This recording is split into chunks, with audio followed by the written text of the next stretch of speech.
Good morning, everybody, or afternoon if you're on the East Coast, and welcome to the first PredRev Live of 2021. Congrats, we made it. I'm excited to be here. This is one of those meetings or one of those topics that if you get everything right, but you screw up this one thing, even the best messages, even the best cold calls, even the best discovery calls and process going through, this is like one of those really critical hinge points, is for lack of a better word, where if you don't get this right, basically do not pass go, do not collect $200. Today we're talking about how to make sure your meetings go actually show up, and they're not just showing up, but they're showing up for the right reasons. And we've got a really interesting combination of people on the I keep wanting to say on the line, but it's not on the line, on the Zoom, on the stream today. We've got Pete and Sarah, and we'll go into a little bit deeper introductions in a minute. But the reason why they're interesting and perfect to be on this call is that Pete used to be an SDR, now is an account exec, and Sarah used to be an SDR, is now an SDR manager. And the two of them actually Sarah would feed Pete meetings. So there's a really great, some really great context in terms of they've worked together before, we've established some best practices, and we're going to just talk a little bit about what that back and forth looks like, how you can make sure you nail it, and really understanding what are some of the key areas that key things that if you're not following these, then everything that you've done either before or that you're ready to do afterwards is going to be for naught. So with that, Sarah, welcome to the show. Pete, welcome to the show. Thank you. Great to Thanks, be Colin. back. So Yeah, good to be here. yeah, it's good to have you both back. These are always easier ones because I can just kind of sit back and almost turn my camera off and go grab a coffee, which I do have my coffee next to me as always. Where do we start here? I think because we're gonna if I think through like all of sales development, and I'm realizing you can't see my hands, or at least YouTube can't see my hands. It's just shoulder to shoulder. So all my hand gestures out here, my shoulders moving up and down, which looks really silly. But where we start, if we think about sales development at this stage, Sarah, you've booked the meeting. I'm putting you in the role of sales development rep for the purposes of this. So we've booked the meeting. Then what? I think it actually starts a little bit before that, because so in our case at Predictable Revenue, the SDR has what we call an Are We a Fit call. So an SDR isn't booking straight away to that account executive straight from their like outbound efforts. They first have this, as the name suggests, Are We a Fit call. It's kind of like it's a qualification call, and then it's going to move to discovery if they are indeed qualified. So for me, it actually comes before I've managed to schedule that meeting with Pete or with the account executive, because what I have to do, basically I've got to convince this person they've taken a chance. They've been willing to have this conversation with me. Now that I've discovered that there's some pain they have that we can solve, I've got to convince them that they should continue through the process and speak to somebody else, that I'm not going to give them, proposals, full breakdowns of pricing, timelines. I'm not going to give them all of that stuff that they probably are like desperate to find out. I'm going to have somebody else do that. So for me, the first thing that I have to do is prove the value or explain the value and reason why they should take that next call with the account executive. And that comes before they even say, okay, yes, I'll have that next call. And then you actually get it in the calendar. So a really big thing for me is really knowing what value Pete is going to bring to that first call with them. What is he going to be able to share with them that I can't? What are the kind of details that he has access to about the types of things we've done for our clients that he can share with them that I'm not privy to? And what is his expertise that I don't have just from his kind of work experience? So as you mentioned, we're a good example because I have booked meetings for Pete in the past, but he's also an easy person to book for and prove value for, because he was our very first outbound SDR at Predictable Revenue. So when I, say, hey, this person is the expert on Predictable Revenue, our methodology, outbound in general, that's a useful thing to point out. So I always say, and even when we brought on a new account executive who then he didn't have that in his past, I tried to figure out what were the things that he had done through his career that made him like a valuable asset, somebody that could provide value regardless of whether or not that prospect is going to continue through the sales process or the buying process after that first call. So like figure out what the value is that that account executive provides the buyer on that next call. And that's the first thing you've got to convince them before you even book that meeting. And so helpful. And Pete, I want to hear from you in a second, and just the impact of if you've had an opportunity where maybe there were some meetings that were set up that weren't that way versus the meetings that were set up that were set up that way. And so just sort of show me what the difference is, or talk to us a little bit about the experience. But before we do, I just want to say hello to chat. Let us know, are you an AE or SDR? So are you booking meetings or are you closing meetings? So just type booking in chat or closing in chat, just to give me some context. It will kind of try and tune the conversation. But back to you, Pete. Curious on your experience of having this happen versus not happen. Yeah, and even before I touch on that, I can reiterate on what Sarah said. When I was an SDR here, I used to book for, the account executive I booked for was named Jason, and he was previously what we call an account strategist. So that was my hook. I said, hey, Jason used to run these campaigns for clients. He's the best person to speak to. So totally echo Sarah's sentiments that that hook is really important. In terms of myself being sort of positioned as the expert, as Sarah does so well, it makes all the difference in the world, because clients, or prospects, soon to be clients, hopefully, come to that call knowing that I'm going to provide value for them, and I'm there to sort of educate them, but they also trust my process. So if I dive into 20 minutes of discovery questions, often because they already consider me the expert, they're willing to put up with that because they know I've got a point at the end of that discovery call. Mm-hmm. The flip side, where sometimes, whether it's a referral or I jump on an opportunity and prospect someone myself or whatever it may be, and I'm not positioned as the expert, I really feel that I have to prove out the value more so before they take me seriously. So when Sarah's able to accomplish that, it means I can just dive straight in my sales process as I would love to, like with discovery questions and things like that. Where if that's not the case, I really find that I have to show them why I'm, a valuable asset to them. You got to do all that work, and it's like pushing a rock up a hill. You got to generate the momentum yourself versus somebody set or created some momentum for you.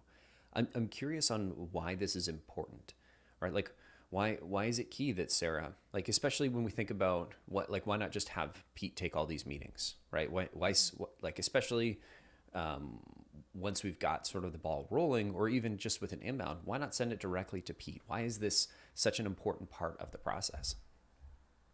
Like, why have that first call that the SDR takes rather than just looping him into the email or after a cold call? Exactly. I think the important part there, it sort of ties into what Pete was just saying about who is kind of positioned as the expert in what.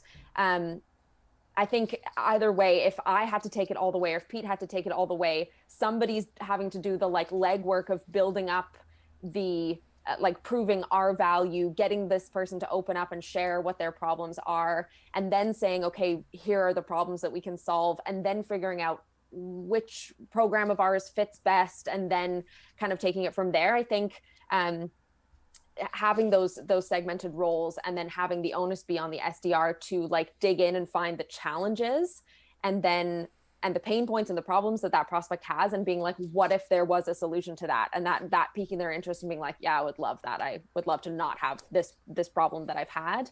And then for them to know that the next person who's going to help them solve that problem is an expert in that problem is really valuable.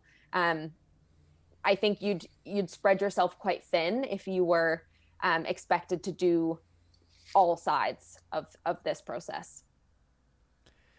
Yeah, it's tough. One of the things that we noticed in the early days, and when we didn't set up the connection very much, is that we found prospects just wanting to, when we didn't position the AE as the expert, so back in the Jason days or even before the Jason days, we found that a lot of prospects just wanted to talk to that SDR and say, or the inbound person, and say, well, why can't I just talk to you? Like, we've already had this conversation. Why do I have to explain this to somebody else?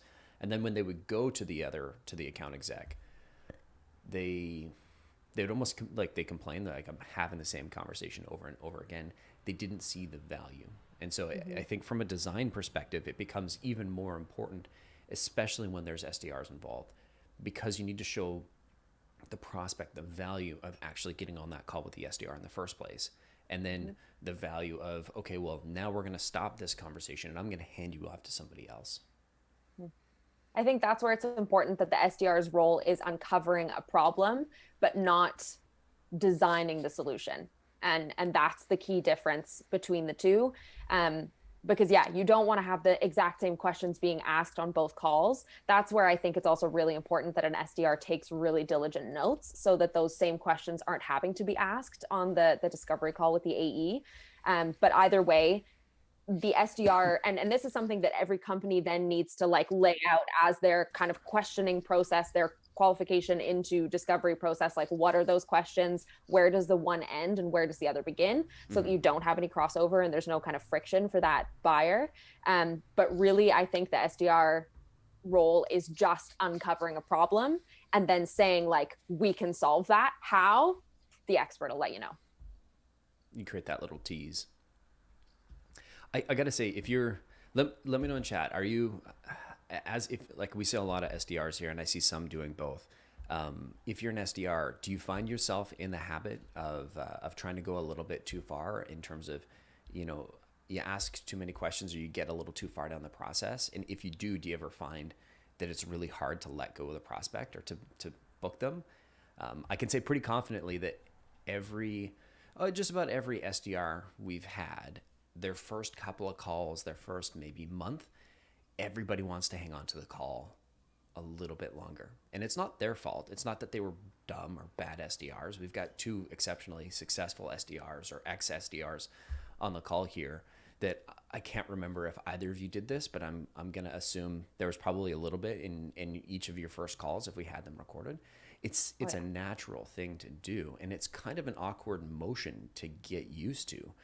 Talk to me a little bit about that experience, Pete and Sarah. I mean, why don't we go to Pete first and then we'll go to Sarah to sort of fill in. Sure. Yeah, that was something I was definitely guilty of. And I almost don't think early in my sort of career as an SDR, it was more so later when I just kept getting more comfortable with, you know, talk tracks or whatever it was. I felt that I could handle any objection that was coming my way, even as an SDR. And so at times like that, you have to reconsider your role in the process and reiterate that it's your job and what you get paid to do as an SDR is to pass those meetings on. So even if you feel capable of handling objections, it doesn't serve the process to do so. To Sarah's point, what the best play is frame up the expert, sort of tease that value and make sure that in doing so is going to make sure that they show up to that next call. So I made the mistake of a few times, you know, holding on to a call for too long. And by the end of it, when I tried to pass it, they felt that they had all the information they needed to make a decision already or to take it to their team. So there was no leverage on my end to loop in that next call. So as an SDR, even though maybe I did well on that call, I didn't ultimately achieve the goal of booking a meeting and I wasn't paid either for that. So I had to sort of reframe at a point where I said, okay, I've got to know my role is just to book that next meeting. So as an SDR, if you can get all the qualification criteria that you need, ideally you have a 10-minute call and you just pass them along right away. So yeah, I think remembering that goal as an SDR is really important. Yeah, definitely. And I agree. At the beginning, I probably was worse at the calls because I didn't know as much as I knew by the end about our services and what we did. And then, yeah, it's almost like a point of pride that you're able to answer the really detailed questions that the clients have. You're like, I know my offering inside and out. This is so valuable to them. Like, look at me. Yeah. Look at me answering all these questions. Like when they get really granular, I know exactly how to answer about like implementation and onboarding and blah, blah, blah. And then exactly as Pete just explained, then you've given them everything and they're like, great, well, I've got to take this to my boss. So like, we'll let you know if we're interested. And you're like, wait, I thought that was a really good call. So yeah, so it's about, you have to know all of those details about your offering to be able to like draw out of the prospect what problem it is that you can solve, but it's not your responsibility to explain the implementation and how that problem will be solved. So it's kind of like it's tough. It's a double-edged sword that you do need to know all of those things and then you need to not give them up to the prospect in that first call. Right, because you want to set up the context, but without like, it's like a television series. You need to create that cliffhanger at the end, so they have to watch the next episode. It's sort of like, it's a sloppy analogy, but like playing cards, right? And you want to save your good cards, and in between, you and Pete, if you're the SDR and Pete's the AE, you're sharing a hand. And if you go and play all of Pete's good cards in that first conversation, what does he have left? And so Pete, I'm curious, have you had any of these calls? Obviously not from Sarah, but some other SDRs where maybe they used a few too many of your cards. I can't think of an exact example. I had a prospect, it was only a couple days ago actually, where I did the discovery and I got to the question of budgeting. And I said, is this something you've budgeted for? Like, what do you have in mind? And they said, well, Ben, who's one of our SDRs, claimed that it would cost, he gave me a really low price. And I was kind of like, oh crap, like, Ben, I got to talk to you after this call. And then the guy just started laughing. He was like, no, I'm just messing with you. He told me exactly what it was. So that was a case where I was kind of caught off guard. But I think for the most part, I think as a rev team, we're pretty good at like making sure our talk tracks are synced up. So even if Ben or Sarah, whoever books a meeting, like goes more in depth, there's a really good chance that I'm saying the same thing on those questions when they come up. So it's not a particular challenge we've run into necessarily. But I do totally understand where you're coming from with the good cards. And I think if Sarah were to play all of the good cards, she might just struggle to book that meeting. And that's probably the biggest pain point, I suppose, or friction of using up all your good leverage early in the sales process. Yeah, that's fair. I guess I'm thinking back to the early days when we were just getting inbound off the ground. It was, it was a much different story. We've had some great people come through our inbound role, and like we've had some great people in the account exec role, including Jason and Kay, and myself was our first AE. And I remember adding that first layer in, and there was just so much extra weight, so much extra moving parts to the process that you really need to fine tune these things. Otherwise, the account exec is just going to feel like, and the customer is just going to feel like it's just not worth it. Like I could have, had another 20 minutes conversation with that first rep. But I don't want to get stuck on this point because it's one thing to build the excitement. It's another to get them to show up. And I imagine building that excitement is one of the first steps to getting them to show up, is that sort of hook at the end of the TV show that we were talking about earlier. What's the, if we follow sort of chronologically, what's the next step in the process? So you built up the AE as the expert. You've booked the meeting, you're on the calendar now. What happens? Yeah, so I think something that I started doing later in the latter half of my career as an SDR was waiting for them to accept the calendar invite while I was still on the line. I think early in my career, I felt bad about that sort of because then there's not a lot of chatting then happening. You're going hey, you should see that in your inbox. And then there's a little pause. And I think I felt bad hanging on to the prospect and wasting their time while I wasn't still providing value. But at the end I was nah, actually they don't mind. They're busy in their calendar. It's not like they were going to do something else in that time. It's better to get them to accept it right there. I think there's a little bit of maybe social pressure. Once you've accepted a calendar invite, you're less likely to decline versus if you've not accepted it yet, you can be ooh, slipped my mind, not the right time anymore. I'll just leave that. So I think something that really helped, encourage that prospect to actually show up to that meeting, having booked in the calendar, is getting them to accept it right then and there. That would be the next kind of chronological step for me. Yeah, that makes sense.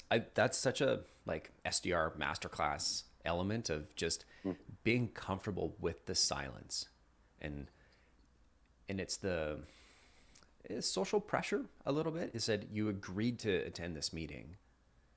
I'm going to send you an invite. Did you see it? Pete, I'm curious. Was this something that you taught to Sarah when she joined as an SDR? Was this something you did yourself, or found found that you didn't do it and saw the sort of negative repercussions? Yeah, that's actually not something I did a whole lot. So Sarah came up with that one perhaps on her own, and obviously leveled up on my skills on that one.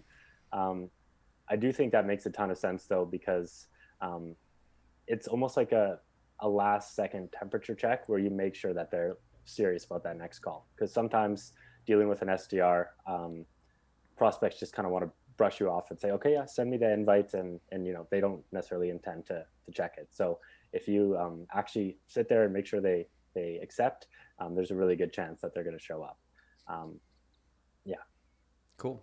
And so from once you've got them to accept that meeting invite, you're on the call, you're basically bullying them in. I'm not bullying them in, but like you're holding them accountable to their commitments on the call.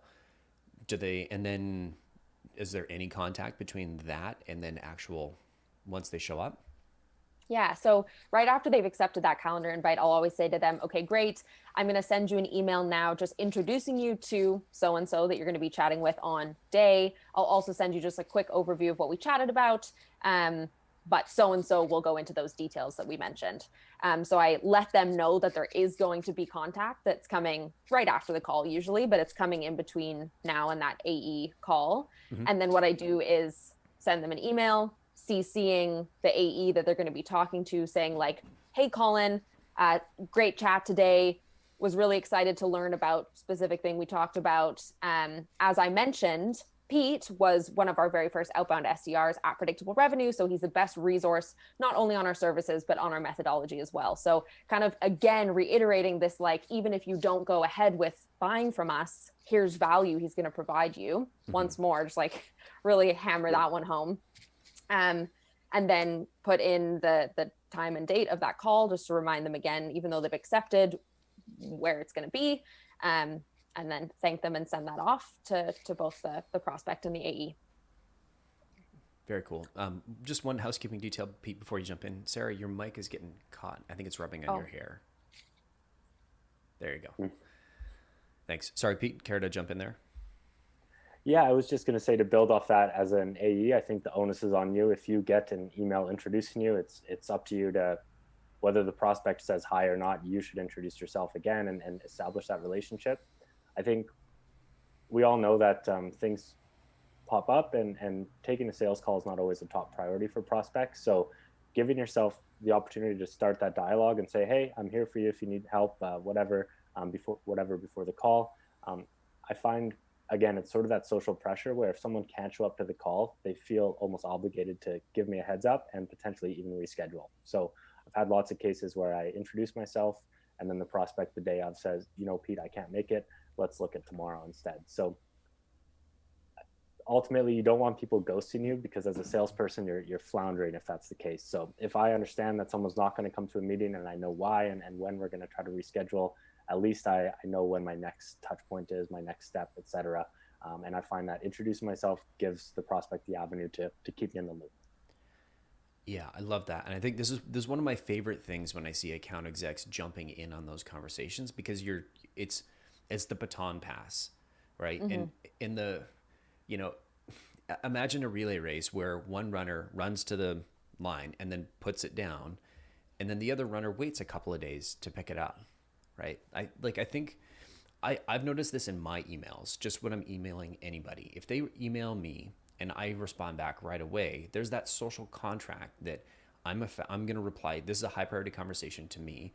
I'm going to reply right away. When you let an email, and I've noticed this, when I send them an email and they take a week to respond, they set the social contract that a week to respond isn't okay. And this conversation is going to move at a pace that's, an email a week. And it drives me crazy when AEs take 2-3 days to respond. I know you're busy, but this is potentially the most important conversation, because this is the deal that's going to close in 2 months, or whatever your sales cycle is. I'm curious, Chat, have you seen this in your emails when you're going back and forth with each other, or with, anybody else? Obviously Chat's not talking to themselves over email, but Pete, Sarah, have you noticed this yourselves? Yeah, there's definitely been times, whether it's maybe like you send that introduction email near the end of day on Friday, and then you see it not get responded to until maybe the next week or whatever. And it's definitely, you're worried, I think, as an SDR, because you're like, oh, I hope that they don't, yes, as you're saying, Colin, I hope they don't feel that they're like not a priority, that this isn't something that we're like eager to do with them. And you also don't want there to be that like dead time in between now and the next meeting.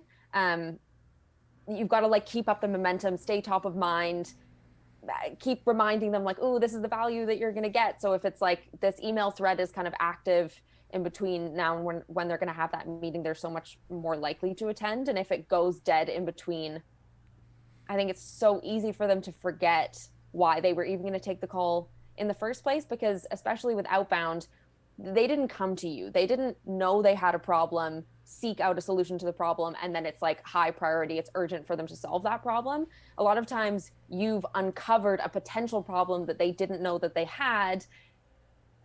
And obviously it wasn't so pressing that they were already seeking out a solution for it. So you're already kind of at a disadvantage in outbound versus inbound in that way. So making sure that you keep reminding them why they need to be on that next call is so vital. Totally. Yeah. Go ahead, Pete. Yeah, I was just going to reiterate that it's to your point, Colin, I feel like it can be easy from an AE perspective to not take those introductions or meetings booked seriously until they actually happen. I think sort of the mindset for some AEs, and I've been guilty of it in the past, is once you have that meeting, then you're in your pipeline. But it's really important to recognize, and perhaps I've got this perspective because I was an SDR, but there's so much work that has gone into getting that meeting on the calendar that if you screw about a little bit and don't take it seriously, you're going to be dropping off maybe 10, 15% more meetings in a monthly basis. And down the line, that could mean 1 or 2 more closed deals every month. And it could be the difference between hitting your goals or not. So I think it's so little effort to keep that conversation going and keep the momentum going before they actually officially enter your pipeline, that it's so worthwhile.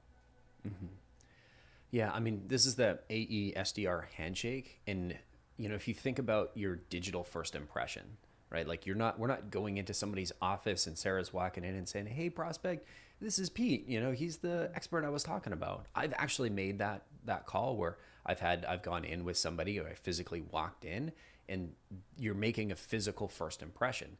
The digital first impression is either on that first call because you've waited, or it's showing that, hey, you're a keener, I'm here to add value. And like you said, it sets the tone of the relationship. As soon as you get that introduction, you're letting the prospect know that I'm someone who can be trusted to respond quickly to, I'm here to serve you. And I think that's one of the most important things that you can do, is set a really strong first impression.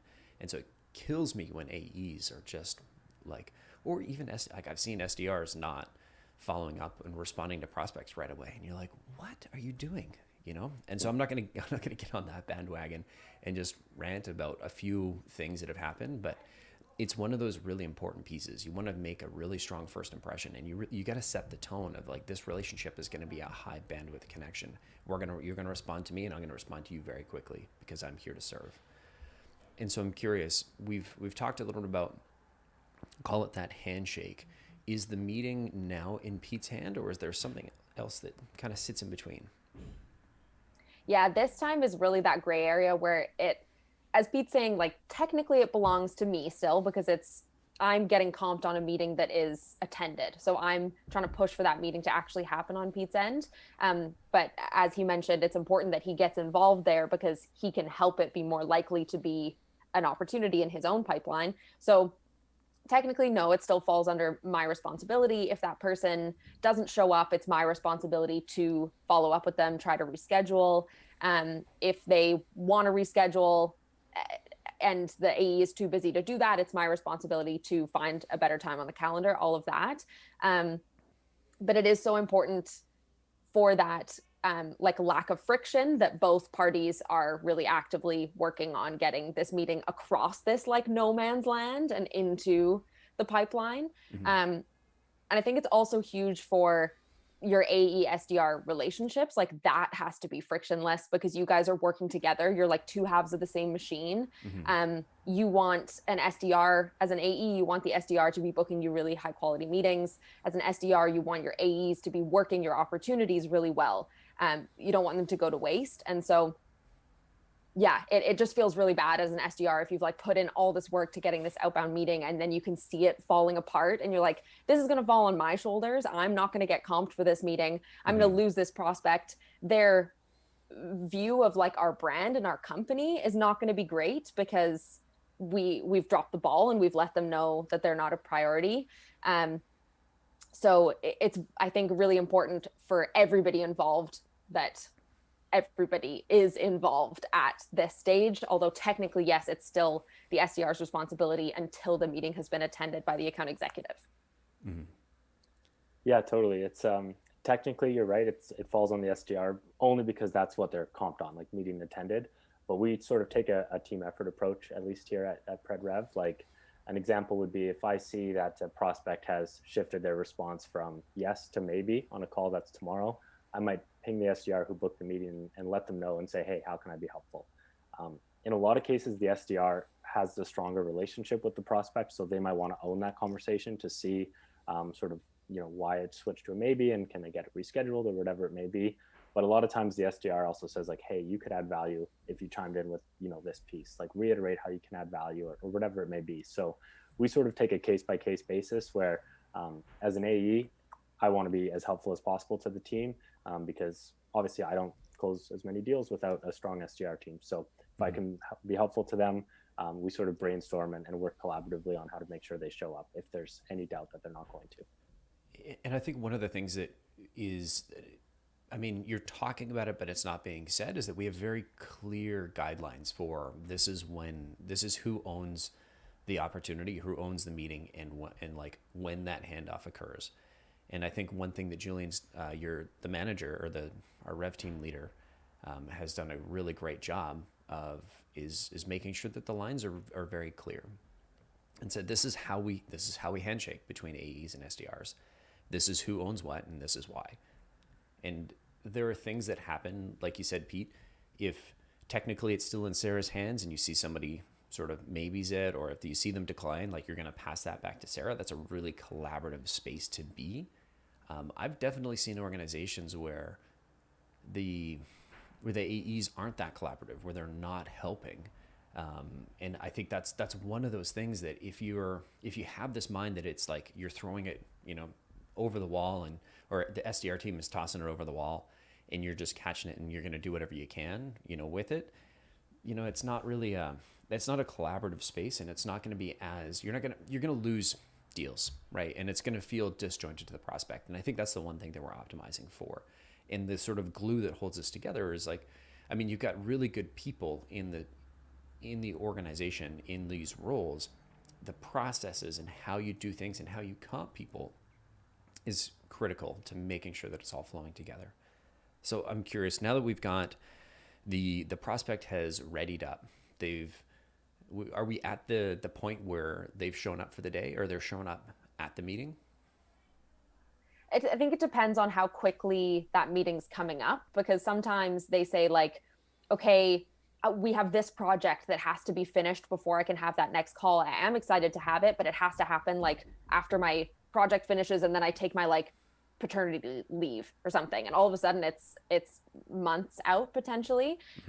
So I think if it's within the week that you're in when you book it, probably yes, it's like it's fine from there. The intros have happened, that person has kept their green tick on the invite, they're going to show up, and you can leave it at that. But if it's further out than that, there's probably one more step that needs to happen to confirm once again that meeting is going to happen. This one I feel also falls into that kind of like case by case no man's land situation, where sometimes it's going to be the SDR who says like, reminder, this meeting's coming up, or sometimes I know Pete the night before a meeting will say like confirming that you're good to go on this because it's been a while. So it kind of maybe it's to do with how much interaction has happened with that AE by that point. Like if they've responded to that introduction email, the AE has said hello, and there's been a bit of back and forth there, then Pete's the one who can say, just confirming that we're on for this time tomorrow. Whereas if we've done the introduction email, Pete has said hello, and then the prospect hasn't said anything else back, it's probably a good opportunity for the SDR to say like, cool, just confirming that we've got that meeting coming up on X day next time. Nice. I like how you've got these little temperature checks that give you additional context for, is this individual going to show up? Because I think as an SDR, the worst thing that I can do is book a meeting and they ghost and I don't do anything about it, because now I'm that SDR that when I book a meeting for my AE, they know, oh, well, they're not likely to show up, or the last time or the last 2 meetings they booked for me didn't show up. So why should I do all this prep work if they're just booking this nonsense that's not going to show up or not going to go anywhere? So what changes once they've shown up? So let's say the prospect has shown up to the meeting. Now what? Is it out of Sarah's hands? Yeah, in almost every case it would be. Assuming that it's a good fit, all that good stuff, then the onus transitions to the account executive to make the most from that meeting. I think there's certain cases where maybe if it's really, they're not ready for, they're 6 months down the line or whatever, you could chat with the SDR and see if they want to own that opportunity. But that's, again, sort of a case-by-case basis. As far as I'm concerned, it's on the AE to manage the relationship from there. But sometimes I've had like an SDR will say, oh, they weren't a good fit, like, let me take care of the follow-up, et cetera. But for the most part, if they meet our criteria, I'll own the relationship from there. And then it's Sarah's or whoever has set me up as the, the person who can add value. So the onus is on me at that point to figure out how I will actually add value. Right on. And I do want to come back to that, like what happens after a good call. We're getting a couple of questions, one from Irem and one from Clever, just asking, how many times should you follow up to reschedule with a prospect that said they'd show up and then didn't? And like, what does your process look like? That's a really interesting one, because I think there's no clear cut and dried answer to that. I think it really is up to you. I think it's probably a good rule of thumb to go for 3 times. If they fully ghost and it takes them like 3-4 days to respond to your reschedule email, and then they go like, yeah, okay, this next time, and then you send the invite and they don't even accept that next invite, you can kind of tell when they're like just not interested and they're kind of pushing you off, versus if they write back and go like, I'm so sorry, I had a client meeting run over, can we do this time this day? And then they miss that meeting again and they say like, oh, I'm so sorry again. Maybe you like give them a break if they're kind of giving you valid excuses. But I think 3 times is kind of good. I actually had one person who this happened. They like missed the meeting, and they were somewhere in Europe. So I was doing the calls like an hour and a half earlier than my day is generally supposed to start. So I was like gutted every time they didn't show up. I was like, oh God, got up for nothing. But they didn't show up the one time, and then took a couple days and we're like, oh man, I'm really sorry. Can we do another day? And then again, I got up for that call. And then again, they were like, oh man, I'm really sorry. Can we do another time? And then they didn't respond to my suggestion of a time. And so I just sent over a calendar invite for like a time that I thought could work.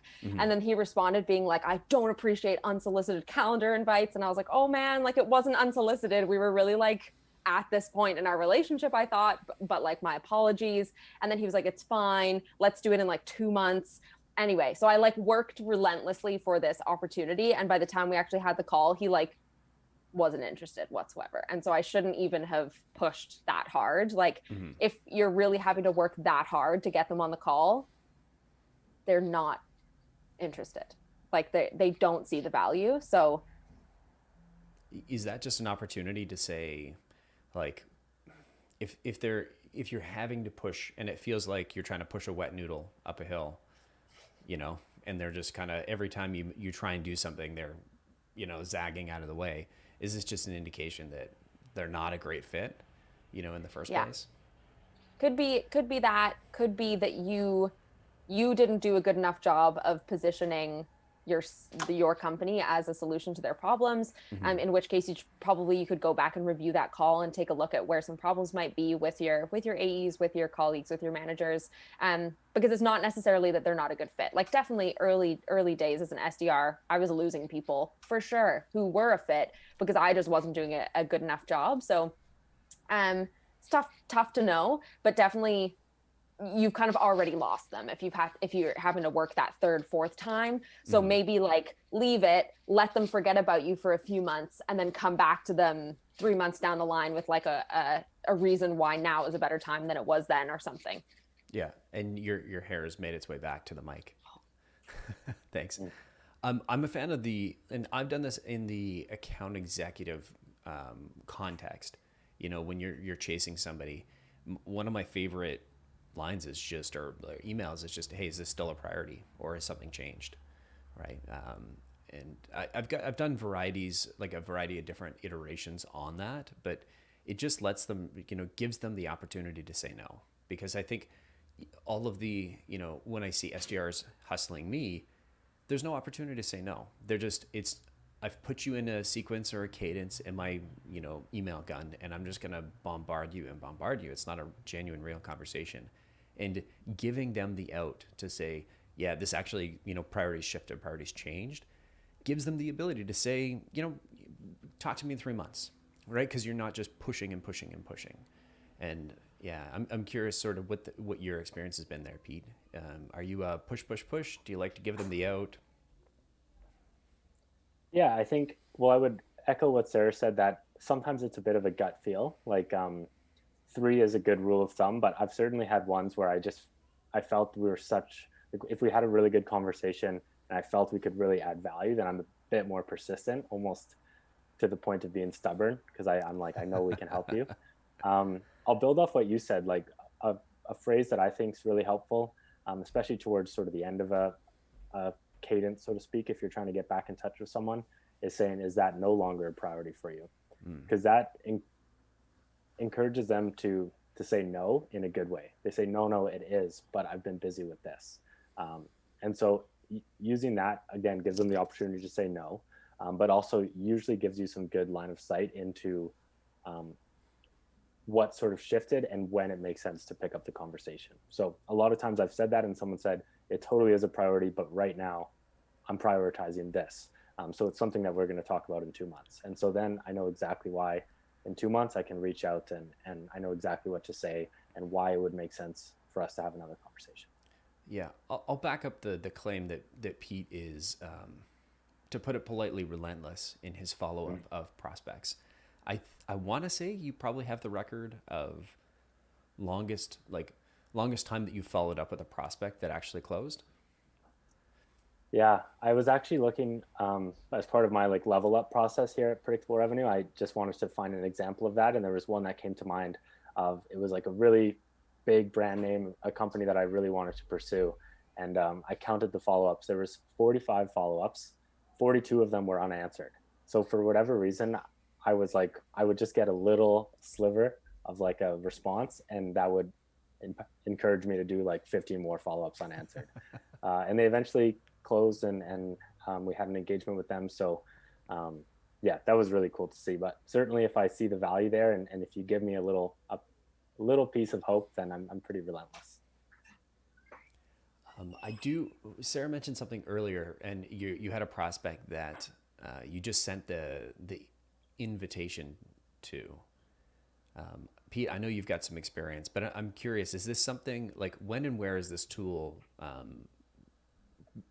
to be used? Because it is one of those you want to be really careful, because it's an email that you send that gets put directly on people's calendars.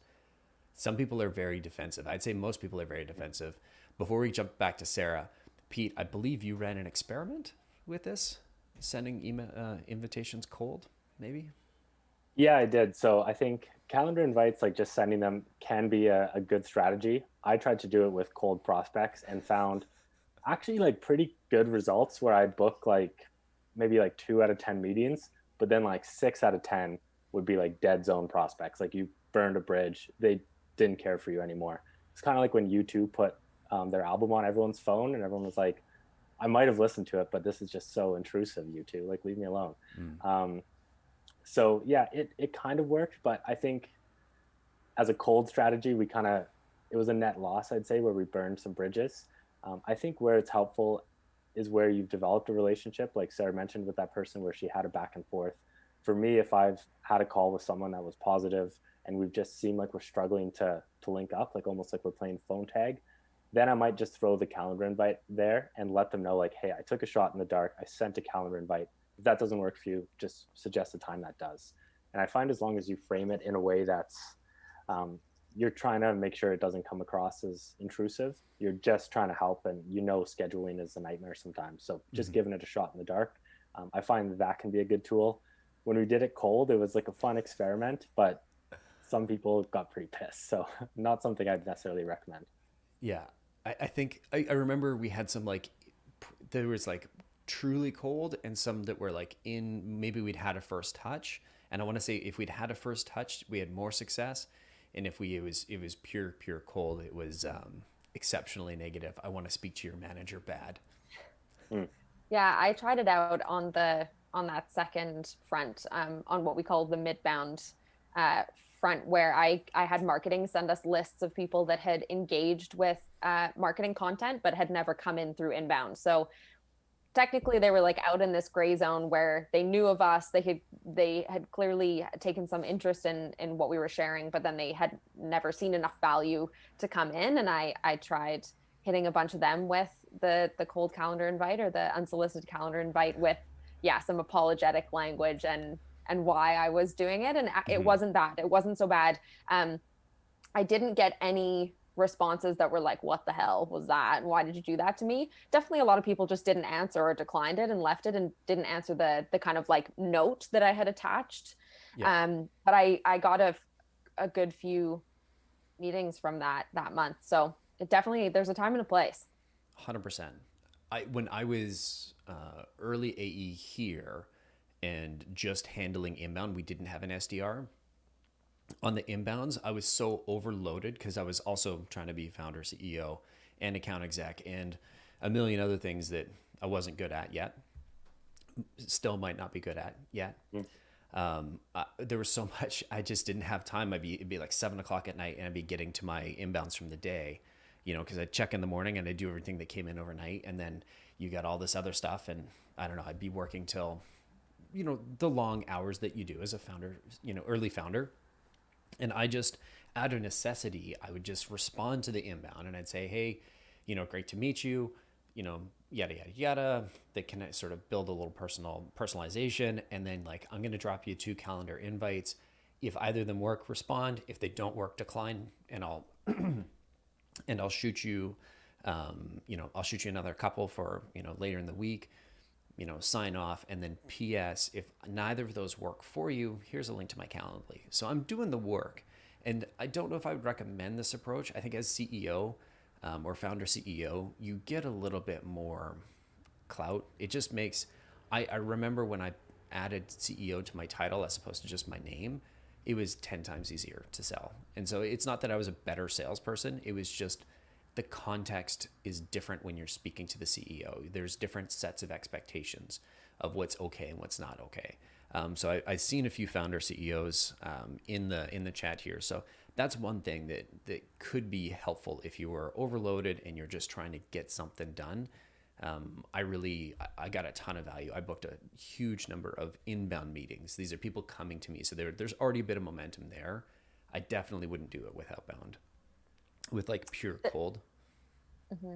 It's something that one of our account strategists, or former account strategists, Brandon, did, was when, now they didn't have the in-between of the SDR, are we a fit call? It was going straight from like the outbound sequence, get a positive response, it goes straight to the AE. But what he would do would be, rather than having the like back and forth of what time works for you, once he got that positive response saying, yeah, I'd like to have a meeting, he would send them a random calendar invite for somewhere on the calendar 3 days out, and then say to them, hey, I sent you a placeholder calendar invite for X day, X time. If that doesn't work, suggest a time that works. And for him, he said it worked for some clients and it didn't work for others. I think for some, it's again, that sort of social pressure, social contract where it's on the calendar. So you've got to find a time that works then. But for some, maybe it felt like you were taking the power out of their hands. And so then they were less likely to even show up to that meeting. Mm-hmm. Yeah, you're overreaching a bit, especially if you don't have that, I don't know, permission to, or if they haven't agreed to show up to a meeting on their side, then sending that calendar invite is too forward. But if they've agreed on if they haven't communicated that to you, but they've agreed if they've already made the decision to have that meeting, you're just doing them, you're servicing them and trying to make it easier. So it's a tough game to try and figure out, like, have they already agreed to the meeting, emotionally or, intellectually and, internally, I think is the word I was looking for. Have they already agreed to the meeting but haven't communicated it, or are you still in that like early stages trying to figure out if it's worth spending some time? If it's the first one, then calendar invite, whatever the context might make sense.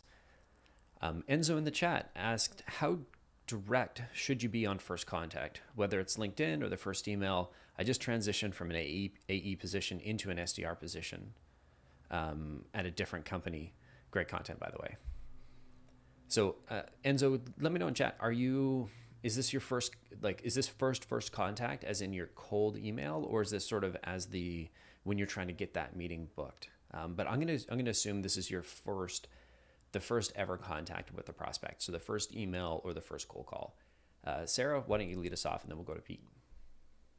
How direct, and I'm going to assume that this means should you ask for a meeting in the first email, as in go straight for how's 2:00 on Thursday, versus more of a soft ask that would be something like, does this sound like something you'd like to hear more about? Is this type of thing a priority for you? That kind of stuff. We've done some experiments around the hard ask versus the soft ask. And it seems to be that generally speaking, a soft ask works better these days, because people don't want to be sold to. And like Colin's saying, they haven't internally decided that it's valuable enough to have a call with you. So the fact that you're suggesting a time is very assumptive and forward. And you don't even know if they even need your services yet, and yet you're asking for their time, which is very valuable. So generally speaking, it's better to lean towards a softer ask, which is the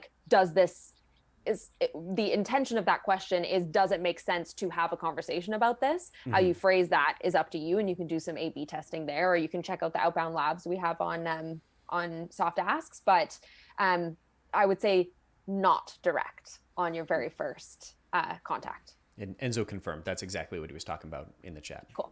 Nice. Yeah, I found the exact same. It's obviously something that differs case by case. So by all means, A/B test and see what works for you. For me, I find it's almost too assumptive, and prospects don't appreciate it when you assume that you've got the answers to all their problems and they should just be happy to get time on your calendar. That's kind of how it comes across, I find. So more of a soft ask, like Sarah said, does that sound like a conversation worth having? Frame up how you help other companies. Say you may be a fit to help them as well. You're not sure yet, but you'd like to find out. Does that sound like a conversation worth having? And if it's easier for a prospect to just say, yeah, I think so, than to confirm a calendar invite right off the bat. And if they say, yeah, I think so, then you can begin the heavy lifting of finding the right time. And that's when you get more direct. But I think it's an easier buy-in for prospects if it's just, does that sound worthwhile? And then not most of the time, unfortunately, but I find more often you'll have people who say, yeah, I think so. I think from the perspective of a buyer, I would echo what both of you are saying, in that I don't want somebody to just assume that I'm a perfect prospect. That drives me crazy. And they're going to bombard me with 10, 12 emails. Don't do that. Right. If I'm saying not interested, it's okay to, I respect the SDRs. They're going to follow up once or twice. But if I say, hey, we're not a good fit, twice, let it die. And when you're opening up a conversation, I don't want somebody pushing right for the meeting, because there's no way you could know it's a fit. And so it just shows that you don't actually care about the prospect. All you care about is booking that meeting. And I think it's not a great way to open and to start a relationship. It's not a great first impression. But if you've got something that's thoughtful, and it doesn't have to be thoughtful, specifically addressed or specifically designed for me and at predictable revenue and this and that, but if it's thoughtful in that, hey, I noticed that you're the CEO of a company like this, and what we've found in our customers are that are similar to you is XYZ. Does that sound like it'd be interesting to you? Those types of emails almost always get a response from me. If I see that and it's not like, oh, push for meeting, 12 follow-ups, like I will definitely respond to, is this a pain? Is this not a pain? And I'll engage in a conversation because I want to help them. If it could benefit me, I'm going to push them to the right people. I'm a bit of a, reception in some way for predictable revenue. And people try and come through me, and I'll push them to, oh yeah, you should talk to Pete or Sarah or Julian or whoever. But yeah, I appreciate it when they start with that, Enzo. When they start with that, is this something that's on your mind? Is this something that's relevant to you right now? And if you want more, like Sarah said, go check out the Outbound Lab stuff. It's in our YouTube. I believe there's a playlist. Vero, if you're able to throw that playlist in chat, that would be awesome. We've got a couple people. 10 is jumping in to help out. Irem saying I'd suggest a couple of follow-ups in the week in case an emergency happened. Totally valid. And then, so 10 is saying moving to weekly. So if somebody no-shows on you, this is to Irem's question earlier. If somebody no-shows, they're saying send 2 follow-ups and then move them to sort of a weekly. Sarah, it sounds like Pete will, as we've learned, Pete will hang on to them forever if he believes there's something there. Sarah, it sounds like you're a little bit more likely to drop them after a certain number of non-responses. What's your algorithm for just making that decision? Yeah, I understand the value of what you're saying there about like dropping them in like a nurture sequence or weekly nurture sequence.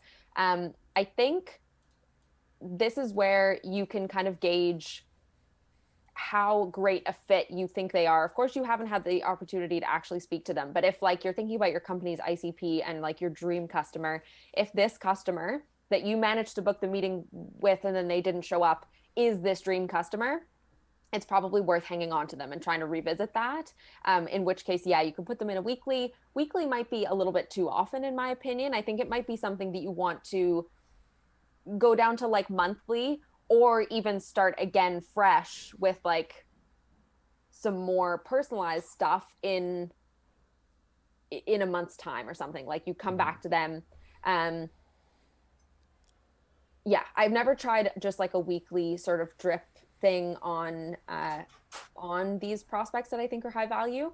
The ones that I think are like not a perfect fit, I think it's okay to just let them go. I would say that that's a luxury though that I had, being the only SDR at Predictable Revenue. So I had my pick of contacts. I had all the things that marketing was bringing in for us, all the things the sales research team was bringing in for us. I could use them all, and so I could afford to lose a couple of like people that weren't being as keen as I would have liked. I think if you're on a big team and you have like a set account list, you need to hang on to all of your contacts, and you need to put them in that like weekly drip or that monthly drip, or reactivate them in a new campaign or something like that. So I think it depends on how many sort of like contacts you have at your disposal, how big that TAM is. Like if you've only got 100 potential accounts that you could ever work with, definitely don't let them go. Yeah. And speaking of other contacts, I would have a look at, is this person's job title, are they my perfect ICP, or is there somebody else in the organization? Because you can do the top-down approach where you reach out high up and try and get referred down. But I've seen it be very effective where you do a bottoms-up approach and you're trying to reach that VP, that C-level, but you start with conversations, and it could be phone conversations, it could be email conversations with the user buyers or manager buyers that are below the decision maker in the org chart, and you're just trying to learn from them. You're not selling to these individuals, you're trying to learn something that's going to help you position. And so if they're ignoring you, the last thing you want to do is, as I alluded to, send them 14 emails non-response with no response, and there's no confirmation of value. And one of the ways that you can do that is by going to either somebody else in the organization and trying to learn something new. Question for either of you from Isaac. Do you send a reminder 24 hours before a meeting to make sure they show up? Yeah, I think that's something that's valuable. Again, it sort of depends on the time frame. Like if Sarah, for example, booked me a meeting for today and she booked it yesterday and they've, given us the little green check mark, maybe I'll hold off because we've already exchanged emails introducing ourselves. If there's a bit of a gap and there's a bit of a silence and I haven't really heard from a prospect, then I always think it's a good move. And one of the ways I think you can make sure that the prospect shows up to a meeting, whether it's the first call or the second or third call, and they have good intentions for that call, like they intend to be present and ask good questions, etc., is by framing it up like, hey, I noticed we've got something on the calendar for 2 days from now. Is there anything I can share that'll be helpful in anticipation of that meeting? So that sort of puts the onus on the prospect to show up to that meeting with good intentions of having a productive meeting, rather than them showing up and sort of being like, hey, what's this all about again? So I find that to be super helpful. And to Sarah's point, if you have maybe an 8 a.m. meeting tomorrow and they're not going to show up, I'd really want to know so I can maybe reprioritize my time and sleep in a little bit more. Who knows? So I think especially if I've got early calls or really late calls, then I'm guilty of wanting selfishly to make sure they show up. Or if they don't, then I'm aware of it. I had a guy, I took a meeting with a guy in Australia when I was our AE, and it was 3 a.m. for me, and he no-showed. And I was near suicidal. Yeah, so definitely confirming those are a big piece. I think, Sarah, if you mentioned something earlier, if it's longer than a certain period of time, you'll send an additional follow-up. What does that algorithm look like for you? That's pretty tough. I would say it's probably like more than a full week. Like if I book on a Monday and the meeting's going to happen on a Friday, I think that's fine. But if I book on a Monday and the meeting's going to happen like the following Friday, that's probably, so like if it spans a full 2 calendar weeks sort of thing. And maybe that's a good rule of thumb. Yeah, it's tough because if they've had that back and forth where maybe they responded, like I book on a Monday, they only respond to Pete's response to the introduction on like the Thursday, saying like looking forward to it, and the meeting's coming up on the following Monday or Tuesday, it's probably good. And that's like 6 business days, and that seems to be okay. But if it's like a full 14 calendar day or 10 business day gap, it's probably worth doing another reminder from. I think it's obviously important too, and depends on the status of the calendar invite. Like if it's unaccepted, certainly you want to poke them, make sure they got it. If it's a maybe or decline, obviously reaching out to potentially reschedule. But yeah, if it's a check mark and they seem to be engaged, then I think you can usually generally hope that they plan to show up. But always at your discretion, like Sarah said, if it feels that it's been, you just feel a little out of touch with the prospect, always helpful, I find, just to check in and say, hey, how can we make sure we're both prepared for this call tomorrow? Yeah. So I think if I could summarize, it sounds like if it's longer than a week, 5 business days, or if there's a weekend involved, or if there's, and then you want to calibrate based on how responsive they've been to both emails. If they're active and they're responsive, you give them a bit more leeway. If they're non-responsive and it's not this week and there's sort of a weekend in the middle, then you're going to gravitate to being more attentive to those follow-ups. Fair summary? Yeah, I think that's a good rule of thumb. Cool. We got a couple more questions here. One from Clever. What kind of approach would be productive on a LinkedIn message where you're asking for a connection with a possible lead? So Clever, maybe you could clarify for me. Are you sending this in the connection message, or is this they've responded to you and now you're trying to engage in conversation? But let's talk LinkedIn strategy for a little bit. Sarah, Pete, in the connection messages, and we've done outbound labs on both of these, and the first test showed no connection message worked better, and then the second test showed adding a connection message works better. So there is no real truth here. What's your personal preferences? Personally, especially if it's like outbound, I want to send a little message for context. When you're reaching out to someone cold outbound, maybe you've sent them a couple emails or left them a couple voicemails. There's a pretty good chance they don't know your name off by heart yet. So I think including a little context of why you're reaching out is really helpful. One sort of strategy that I found that can be useful if LinkedIn strategy is part of a broader strategy that includes email or calling, whatever it may be, is saying, hey, I tried you on email, figured this may be a better platform to pick up the conversation. So that alludes to the fact that you've already been trying to get in touch with them. You're still coming across as respectful. You're not, prospecting them to death, but you're just saying, hey, maybe you prefer to chat on LinkedIn. So here I am making that available. So that's a strategy that I've found to be really helpful to supplement other prospecting efforts. Yeah, agreed. I like to put something in the connection request also because I want them to know, while I'm not being salesy or trying to pitch in that message, I want them to know that I am a salesperson, because I don't want to like bait and switch where they think it's just like a networking connection. And then once they accept my connection request, I do pitch in some way or like mention us working together, because I think that can put a bad taste in people's mouths. So like Pete said, alluding to the fact that you've been emailing them, maybe they see that connection request and they go like, oh, Sarah Hicks, I didn't see your emails. They look in their inbox, see your emails and go like, she's trying to sell me something. And then they accept it. It's like a little bit more okay for you to then continue that sales conversation. A lot of people wouldn't even like properly read your connection request message or refer back to that email. So it's not like all of a sudden it's a warm conversation that's going to take place. But I do think if it's cold outbound sales, it's better to refer to the fact that you've been outbounding them so that they like know what they're getting into. It draws that additional connection. I think my preference to doing it the opposite is that, especially if you're prospecting primarily on LinkedIn, it doesn't give it away that, hey, this is a prospecting message. Again, this isn't the right way. And this is, it's been a while since I've prospected cold on LinkedIn, probably at least a year around there. And so take this with some grains of salt. But I would always do the opposite. I would send the connection message, and then as soon as they've accepted, then I'd begin the conversation. I would say the very same thing, but I would just hold that off because I was almost trying to sneak into their inbox.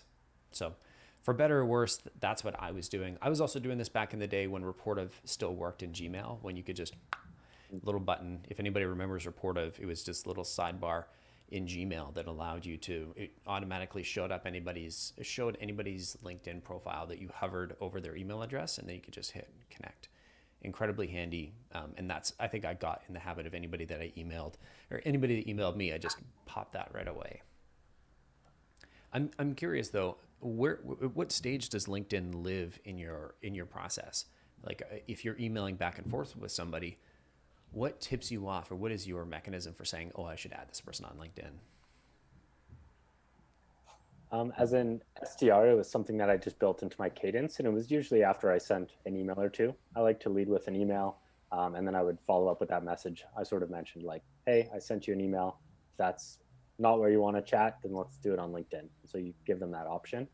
As an AE, I just add every single person I talk to after a discovery call, just so I have that channel, and they'll know my name by then. And that way, if I have trouble getting in touch with them over email, whether they ghost me or whatever, I have LinkedIn as a channel to pursue as well. Yeah, I think I've mostly used it as part of like a multi-channel strategy. I've tried a couple where you send that connection request as a very first touch, and the idea there is that you're like putting your face and your name in front of them, and that maybe it'll ring a bell when they get an email from you at some point.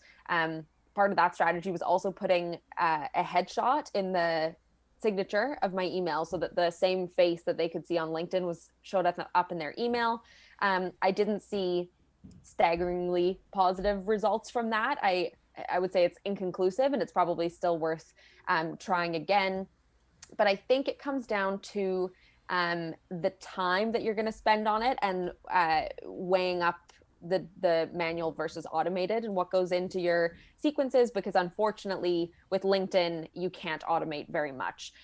So even within something like Outreach, a sales enablement tool, where luckily you can like input those LinkedIn tasks and you can put it in your sequence and it can kind of prompt you to do those LinkedIn tasks, it doesn't track the conversations, it doesn't track the accepted rates and that kind of stuff. So For me, it has always made more sense to just use it as like a warmer engagement tool after the emails, because the emails I can track really well, versus trying to put more weight in LinkedIn, because I can never really get the data that I want to like validate it the way I'd like to. I know it's possible. I know that Cynthia Barnes, who we had a whole LinkedIn series with, she tracks in like an Excel sheet, and she knows all the data on their like connection accepted, what messages work, how many connections they convert to meetings and all that kind of stuff. But for me, it just hasn't made sense in terms of the time it would take. So my only experience is, later in the sequence, like Pete. Cool. We don't have unlimited time today, though I probably could talk to the two of you about sales for a very long time, which, whether it's interesting or not for other people may or may not be a thing. I do want to end on just the last couple pieces of, if we come back to our conversation about sort of from introducing the AE all the way through booking the meeting.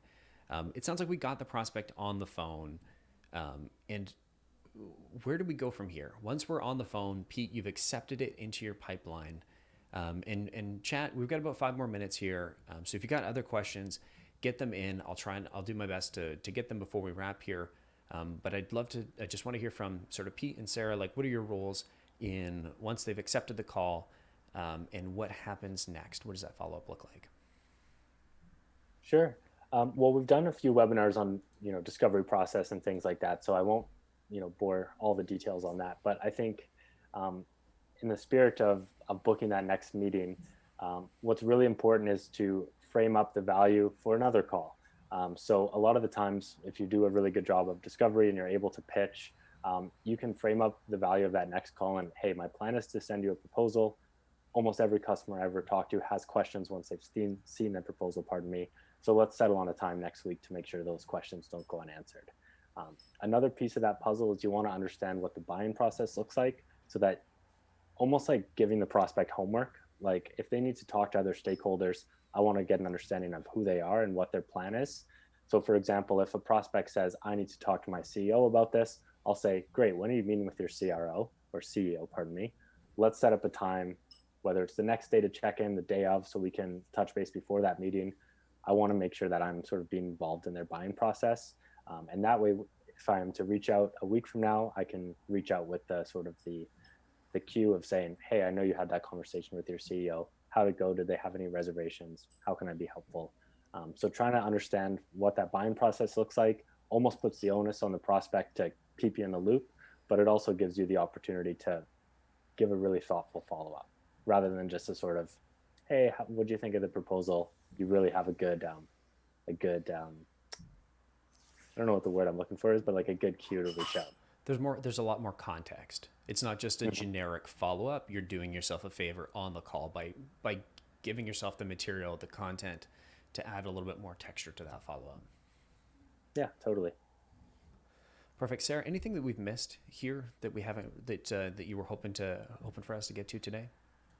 I don't think so. I think the one thing that I just sort of mentioned in passing was those really good notes. And I think that's another vital, it's not necessarily vital in the making sure that the person shows up, but it is vital in making sure that that handoff is seamless and the kind of as frictionless as possible going from one step to the next. So you need to have like a really good way of relaying all that information that you learned on that qualification call and share that with the account executive, so that you don't leave them in the dark and have them asking the same questions that you already asked, or have them having to ask like qualification or clarification questions on something you already asked, because that makes the prospect feel like, well, what happened to all that information I shared with the SDR? Like, was that call pointless? Did they not listen? Did they not take notes? So I think notes and having a really good system for that is another really important piece for like the frictionless handoff. Right on. I just want to remind everybody before we close, if you're new to the channel, hit that subscribe button if you want to make sure that you get notified when we do this. We do this every Thursday at 10:30 Pacific Standard Time. The replays will be up in about a day, give or take, depending on how quick the YouTube servers are going to be. So if you miss some of this and you want to go back, hit that subscribe button. We've also got a couple of new video series coming up later this month, I want to say. I don't want to put any pressure on the team to record and then the other team to edit. I know they're listening going, don't say the date. Don't make it a hard commitment. So we'll just say in the near future, we got some pretty cool videos coming out. And if you want to make sure you don't miss those, hit that subscribe button because we'd love to see you around.